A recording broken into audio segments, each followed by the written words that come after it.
अस्सलाम वालेकुम दोस्तों, क्या हाल है। उम्मीद करता हूँ कि सब दोस्त खैरियत से होंगे। नदीम वाइस चैनल में खुश आमदीद। काफ़ी अर्से पहले की बात है, एक लड़की जिसका नाम तबस्सुम था, इसकी शादी हुई। वो ससुराल में अपने शौहर और सास के साथ रहती थी। बहुत कम वक्त में ही तबस्सुम को अंदाज़ा हो चुका था कि वो अपनी सास के साथ नहीं रह सकती।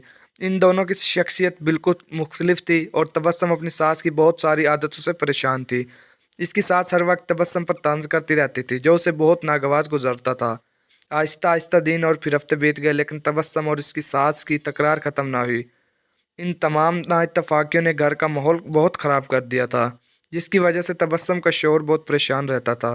आखिरकार तबस्सुम ने यह फ़ैसला किया कि वो अपनी सास का बुरा रवैया और बर्दाश्त नहीं करेगी और वो अब ज़रूर कुछ न कुछ करेगी। तबस्सुम अपने पापा के एक बहुत अच्छे दोस्त अहमद अंकल के पास गई, जो जड़ी बूटियाँ बेचते थे।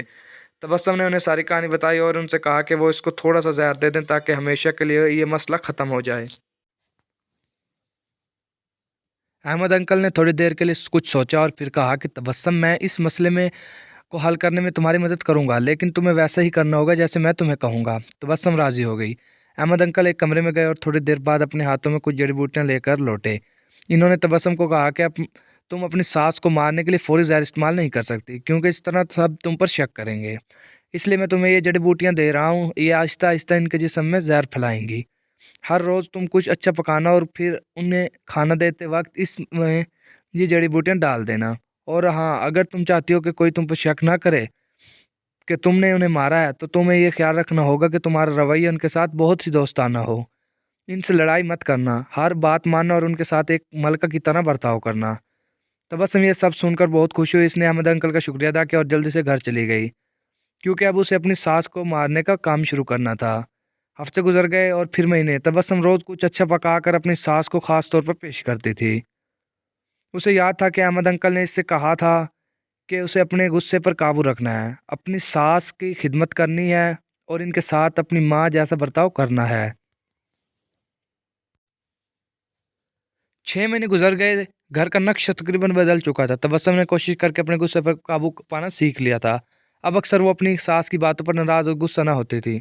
6 माह में एक बार भी उसका अपनी सास से झगड़ा नहीं हुआ था और अब उसे वो बहुत अच्छी लगने लगी थी और उनके साथ रहना भी आसान लगने लगा था। उसकी सास का रवैया भी उसके साथ अब बदल गया था और वो भी तबस्सुम को अपनी बेटी की तरह प्यार करने लगी थी। वो अपने सब मिलने वाले को दरमियान तबस्सुम की तारीफ़ करती थी।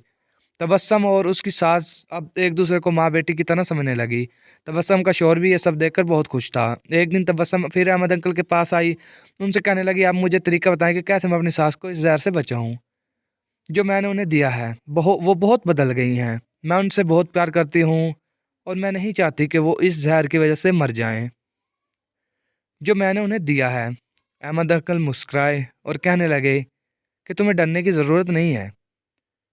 मैंने तुम्हें जहर नहीं दिया था, बल्कि जो जड़ी बूटियां मैंने तुम्हें दी थी वो विटामिन की थी, ताकि उनकी सेहत बेहतर हो जाए। जहर सिर्फ तुम्हारे दिमाग में और तुम्हारे रवैये में था, लेकिन वो सब तुमने अपने प्यार से ख़त्म कर दिया।